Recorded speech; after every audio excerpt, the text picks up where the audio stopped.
इस तरीके से भी देखना चाहिए कि ये दुर्घटना लिखी थी, ये होनी थी?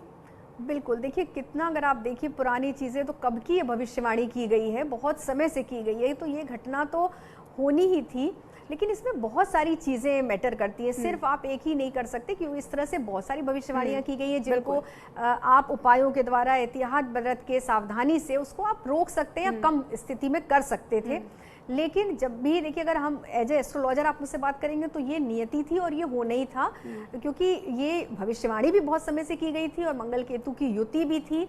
लेकिन कब, कैसे, कहाँ होनी है, ये थोड़ा सा इसकी अंदेशा नहीं था कि इतनी भयावह स्थिति में ये घटना होगी। अगर कुछ चीज़ें की गई होती तो शायद ये दुर्घटना इतनी बड़ी नहीं होती, क्योंकि देखिए मंगल के उपाय किए तो कुछ चीज़ें होती हैं। आपने पहले भी राजा महाराजाओं के समय देखा होगा कि बड़े बड़े हवन यज्ञ किए जाते थे। जब भी प्राकृतिक आपदा आती थी तो राजा ऐसा कुछ आयोजन करते थे कि बहुत बड़े बड़े यज्ञ हो रहे हैं। अब जैसे मंगल है तो मंगल की जितनी ज़्यादा आप हवन करेंगे, यज्ञ करेंगे, पूजा करेंगे, जैसे कि आप लगातार बता भी रही हैं। अभी एक और कॉलर हमारे साथ जुड़ गए हैं, अभय अवस्थी हमारे साथ जुड़े हैं। अभय, जरा अपना सवाल कीजिएगा।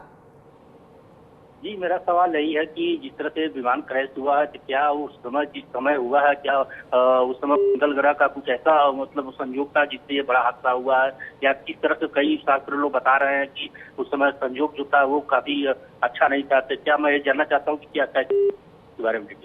ठीक है, यानी आप कुल मिलाकर ये पूछना चाहते हैं ऋतु जी, मंगल का प्रभाव वो पूछ रहे हैं कि क्या वो जो अहमदाबाद का विमान हादसा हुआ, क्या वो ग्रह नक्षत्र के बिल्कुल देखिए दरमियान देखा जा सकता है? बिल्कुल था। बिना ग्रह नक्षत्र के तो एक पत्ता भी नहीं हिलता है, तो ये तो बहुत बड़ी दुर्घटना थी। तो बिना ग्रहों की स्थिति के, बिना गोचर के ऐसा कभी होता ही नहीं है। तो यहाँ पर और भी स्थितियाँ और भी फैक्टर्स हैं। तो आप देखिए सिर्फ मंगल नहीं है यहाँ पर, मेन जो आ रहा है कि मंगल के साथ केतु का बैठना सबसे खतरनाक ये था।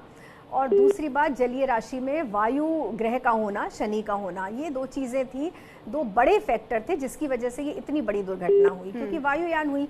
अब वायु से संबंधित, जब वायु और जल का मेल होता है तो इस तरह की घटनाएं होती हैं। लेकिन क्योंकि मंगल, मैंने अभी भी बोला कि धरती भूमि का भी कारक है, तो कहीं से भी हमें निश्चिंतता इस समय नहीं है कि ट्रेन दुर्घटना नहीं होगी या कार से नहीं होगी, क्योंकि मंगल कारक ही होता है एक्सीडेंट का। तो यहाँ पर हमें बहुत बचाव करके, बहुत सावधानी से ही यात्रा करनी है।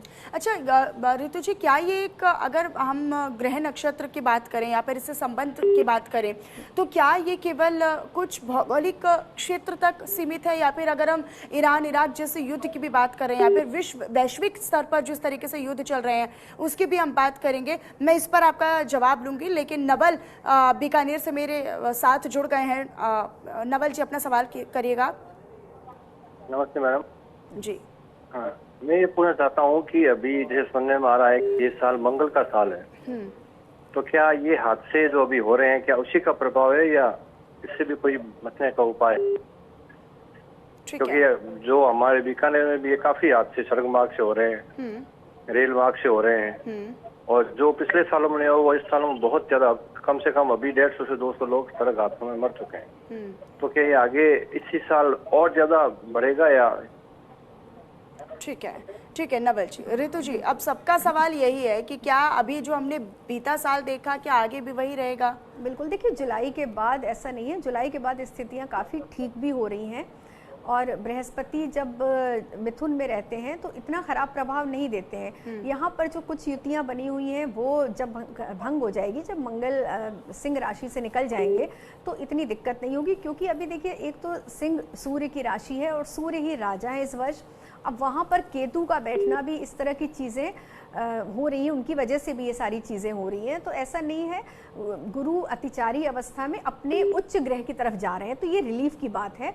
28 जुलाई के बाद आपको देखिएगा स्थितियों में बहुत रिलीफ मिलेगा। और कुछ उपाय, जैसा कि मैं बार बार कह रही हूँ, उपाय करिए।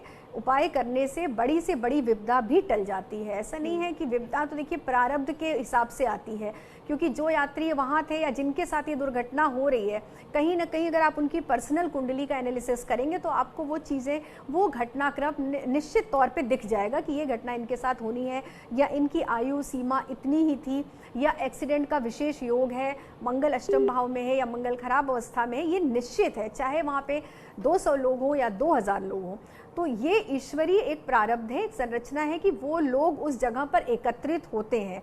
लेकिन उनकी आयु सीमा उतनी थी, बिना ग्रहों की इन्वॉल्वमेंट के कभी कोई घटना होती ही नहीं। अब आप देखिए जो बच गए विश्वास जी या जो भूमि जिनकी फ्लाइट छूट गई, तो कहीं ना कहीं उनकी कुंडली का एनालिसिस आप देखेंगे तो हर चीज़ होती आपके प्रारब्ध के अनुसार ही, आपको अपने प्रारब्ध के कर्मों का ही फल भुगतना पड़ता है।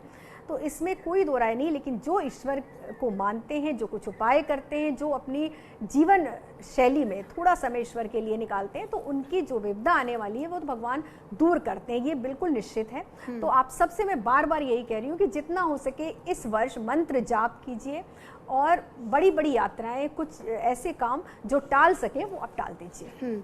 बिल्कुल। और जब हम भौगोलिक स्थिति की बात करते हैं, अच्छा जब हम उस तारीख की बात करते हैं, क्योंकि अगर हम न्यूमेरिकल वे में अगर उसे देखें तो भी वो समाप्त निकलकर 12/6/2025 वो 9 यानी कि मंगल निकलता है। अब क्या हमें ऐसी तारीखों पर सावधान रहने की ज़रूरत है या फिर ऐसी तिथियों पर सावधान रहने की ज़रूरत है जिनका समाप्त अगर मंगल निकलता है तो हमें विशेष तौर पर कुछ उपाय या फिर उनके साथ संभल कर रहना होगा? हाँ बिल्कुल, देखिए क्योंकि जिस तारीख में 9 अगर बन के उसका योग 9 आता है तो उस तारीख में हमें समझना होगा उस दिन लाल वस्त्र नहीं पहनना चाहिए, मंगल को जो एक्टिवेट करे वो काम हमें नहीं करना चाहिए, क्रोध नहीं करना चाहिए, लड़ाई झगड़े नहीं करनी चाहिए, बहुत सारी ऐसी एक्टिविटी मत कीजिए जिससे कि मंगल आपका उग्र अवस्था में आए। अब देखिए जो व्यक्ति बचे उनकी सीट का नंबर भी 11A था, तो 11 1 1 और A का भी जो आता है न्यूमरोलॉजिकल 1 आता है, तो 1 1 1 3 का अंक। अब आप यहाँ देखिए जो उनकी बचाव हुआ वो भी 3 नंबर के लिए हुआ, क्योंकि गुरु बचाव के कारक थे, क्योंकि उनकी सीट का जो जोड़ आता है वो 3 नंबर आता है। तो यहाँ पर ऐसा नहीं है कि सब चीज़ें, और अभी देखिए न्यूज़ में आ रहा है कि जो एक सिंगर है उनके साथ भी ये सेम घटनाएं हुई थी और उनकी सीट का नंबर भी 11A था। तो ये सारी चीज़ें कोइंसिडेंट नहीं होती हैं, ये सारी चीज़ें ग्रह नक्षत्रों से संचालित होती हैं, कोई भी घटना बिना ग्रहों के इन्वॉल्वमेंट। अच्छा, ये जो अहमदाबाद का विमान हादसा हुआ इसमें एक शख्स जो कि विश्वास रमेश नाम के शख्स जिसमें जिंदा बचे, उनकी सीट नंबर भी 11 था, उस पर भी मैं बात करूंगी कि क्या सीट नंबर को लेकर भी कुछ ऐसा हम लकी नंबर मान सकते हैं इसको, इस पर भी मैं बात करूंगी, लेकिन इससे